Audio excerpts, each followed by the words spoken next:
Oyez, oyez, les enfants, venez, approchez. Seriez-vous prêts à entendre une nouvelle histoire? Oh oui, papy, s'il te plaît, vas-y. Les petits-enfants s'étaient aussitôt installés pour écouter attentivement leur grand-père. Celui-ci vivait dans une ferme, près de la cité de Vanna. Il était très réputé pour ses contes et ses légendes concernant Britannia. Il en était même le créateur de ce monde dont il ne venait point. Aussitôt, sa fille arriva et regarda son père avec un air agacé. « Ne me dis pas que tu vas leur raconter une nouvelle histoire. Je pensais juste à celle du menhir des fées, Zizik. Arrête de m'appeler Zizik. Je n'ai plus 5 ans, papa. Oui, je sais. Tu approches de la quarantaine. Ah, par tous les Britanniques, que le temps passe vite. Tu sais très bien qu'il n'existe pas dans ces contrées. C'est exact, ma fille. C'est pourquoi j'allais leur raconter cette histoire du menhir des fées. Et moi, je dois terminer la mienne. Tu sais, ton fameux 3e tome concernant Justicia. C'est qui Justicia? Demanda un des petits-enfants. À la fin de ce récit, je vous donnerai les 2 premiers tomes de cette héroïne hors du commun. Quant au 3e, je laisserai votre mère raconter la suite. Papa, tu sais très bien qu'ils ne doivent pas connaître l'identité de Justicia. Ils peuvent toujours connaître l'ancienne, lâcha-t-il. Parce qu'il y en a plusieurs, osa un petit garçon. Bon, revenons à nos moutons, les enfants, ordonna le grand-père. Votre mère décidera ce qu'elle voudra concernant l'héroïne de son histoire quand elle était enfant. Swazik connaissait la plupart des contes et des légendes que son père adorait raconter à ses petits-enfants. Parfois, il lui arrivait même d'en inventer. Il disait souvent qu'elle débordait d'imagination, mais elle savait de qui tenir, surtout avec le récit qui suit.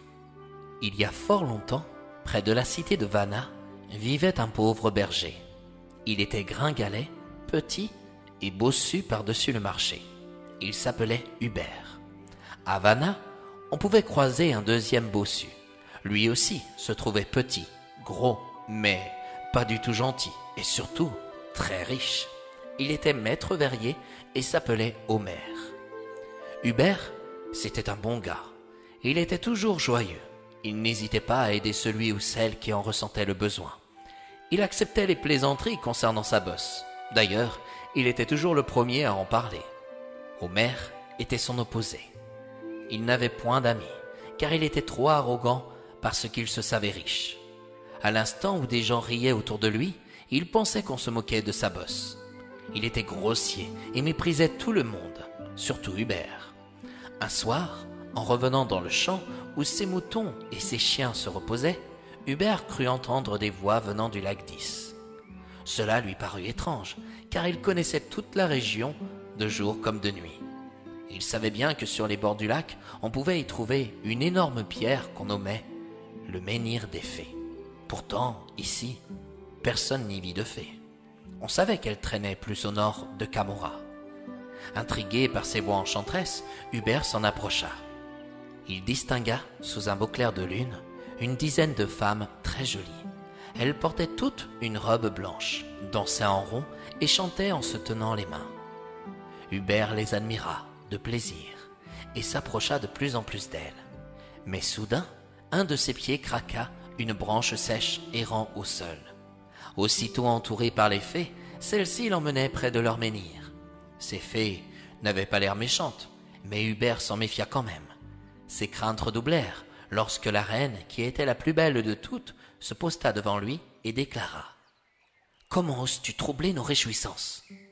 Sais-tu que nous punissons tous ceux qui viennent dans notre ronde à cause de leur curiosité? » Je suis désolé, Il faut le punir, il faut le punir, coupèrent les autres fées. Je te connais, intervint la reine. Tu t'appelles Hubert, tu es un bon berger, et je te vois le soir, parfois, parmi tes moutons. Tu aimes faire le bien autour de toi, et tu rêves à un avenir meilleur pour demain, malgré ta pauvreté actuelle. Pour cette fois, ta curiosité ne sera pas punie, mais tes bonnes actions seront récompensées. C'est-à-dire, lâcha Hubert. Dis-moi ce que tu désires le plus, et je te le réaliserai, affirma la reine. Souhaites-tu devenir riche? Ou veux-tu que je te débarrasse de ta bosse? La richesse était tentante. Ne manquer de rien jusqu'à la fin des jours n'était pas donné à tout le monde. Cependant, devenir comme tous les autres hommes fut plus intéressant aux yeux d'Hubert. L'argent n'apporte que des malheurs, affirma-t-il. Enlevez-moi ce fardeau que je porte depuis ma venue au monde de Britannia, et je vous bénirai. Les fées l'entourèrent et, chacune à leur tour, lui frottèrent son dos avec une pommade dont il ignora l'origine. Puis, elles disparurent brutalement. Hubert ne put les remercier de leur présent. En voulant toucher sa bosse, il remarqua qu'il n'y en avait plus. Heureux et léger, il regagna sa demeure et ne put trouver le sommeil. Le lendemain, quand il se rendit à Vanna, tout le monde remarqua qu'il n'était plus bossu. On lui posa des questions et il répondit avec sincérité qu'il avait croisé des fées près du menhir des fées, sur les bords du lac d'Is. L'autre bossu, Homer, apprit la nouvelle à la mi-journée. Dégoûté d'être désormais le seul bossu de Vanna, il devint jaloux. Puis, il pensa que ces fées pourraient le soulager, lui aussi. Après tout, il avait beaucoup d'argent, il pourrait les dédommager. Méfiant, il se décida à aller voir Hubert. Il voulait être sûr qu'il n'avait plus sa bosse. Il quitta son atelier et se rendit dans les plaines sur les bords du lac d'Is. Quand il le découvrit avec son dos droit et alerte en plus, pour la première fois de son existence, il alla lui adresser la parole. « J'ai appris l'heureux événement, dit-il. Je suis venu vous voir pour vérifier que la rumeur était véritablement fondée. Comme ancien confrère, je vous félicite. » Merci, monsieur Homer. Effectivement, je suis heureux de ne plus porter ce fardeau. J'aimerais bien être à votre place. Est-ce bien vrai que ce sont des fées près d'un menhir qui vous ont enlevé votre bosse? Oui, monsieur Homer, mais je crains qu'elles ne vous rendent le même service qu'à moi. Et pourquoi donc? Parce qu'elles n'aiment pas être dérangées. Vous aimeriez plutôt que je reste bossu jusqu'à la fin de mes jours? Non, loin de là. C'est juste une simple intuition. À votre place, je n'irai pas. Homer n'écouta pas le conseil de son ancien confrère. Il fila près du menhir des fées, juste avant que le soleil se couche. Il observa le lac et pensa à la légende de ce dragon séjournant pour toujours dans ses profondeurs. Tout à coup, sans qu'il puisse distinguer d'où elles sortaient, il vit les fées. Elles se tenaient toutes les mains, formaient une ronde et se préparaient à chanter. L'une d'elles le remarqua. Il était installé dans un coin à les observer. La reine des fées, qui avait parlé avec Hubert la veille, déclara à Homer: « Comment osez-vous troubler nos réjouissances? Savez-vous que nous punissons tous ceux qui ont la curiosité de venir nous observer? »« Il faut le punir! Il faut le punir !» crièrent les autres fées. Homer commença à trembler et même à regretter de ne pas avoir écouté Hubert quelques heures plus tôt. « Madame, lança-t-il quand même, hier, vous avez soulagé mon ancien confrère Hubert de sa bosse. Pouvez-vous en faire de même avec moi? Je suis riche et je peux vous apporter beaucoup d'argent en retour. » Hubert est un homme bon et généreux. Il ne méritait pas de porter le fardeau qu'il possédait depuis sa naissance. Mais toi, tu es méprisant, grossier à l'égard de tout le monde.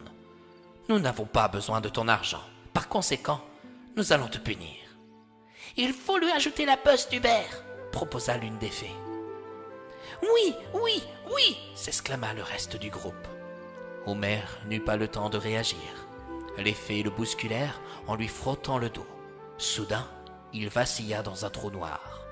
Lorsqu'il se réveilla, quelques heures plus tard, il sentit son fardeau doubler de volume.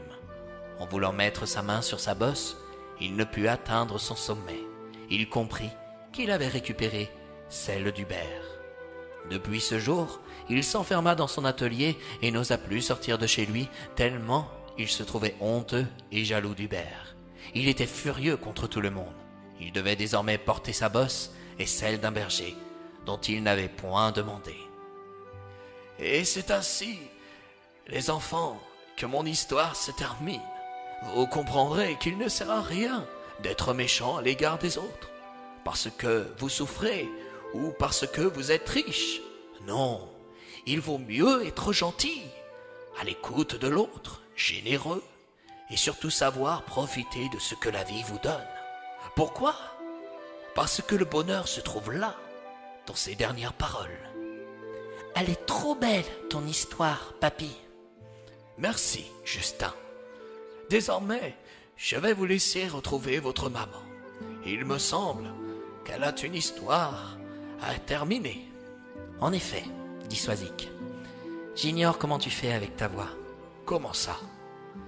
Tes histoires ont toujours eu l'effet de m'apaiser, et celle-ci, même si je la connais par cœur, m'a donné une idée pour terminer ce 3e tome. Tu vas ajouter un bossu dans l'histoire ? Non, papa. Je pense que tu as raison. L'heure est venue de dire la vérité à tes petits-enfants concernant Justicia. Par tous les Britanors, je suis bien content de te l'entendre dire. Mais crois-tu que maman soit d'accord avec ma décision ? L'avons-nous écouté une seule fois depuis que nous sommes là ? Non, je ne crois pas. Et pourtant, ce sont dans ses yeux qu'on y déniche de véritables trésors. Sans son regard, alors, j'ignore si nous serions actuellement en train de nous parler, aujourd'hui, dans ces contrées. Ce n'est pas son regard qui a créé Britannia, papa, mais plutôt l'amour que vous vous portez l'un à l'autre. Oui, et cet amour, quoi qu'on en dise ou qu'on en fasse, est plus fort que tout.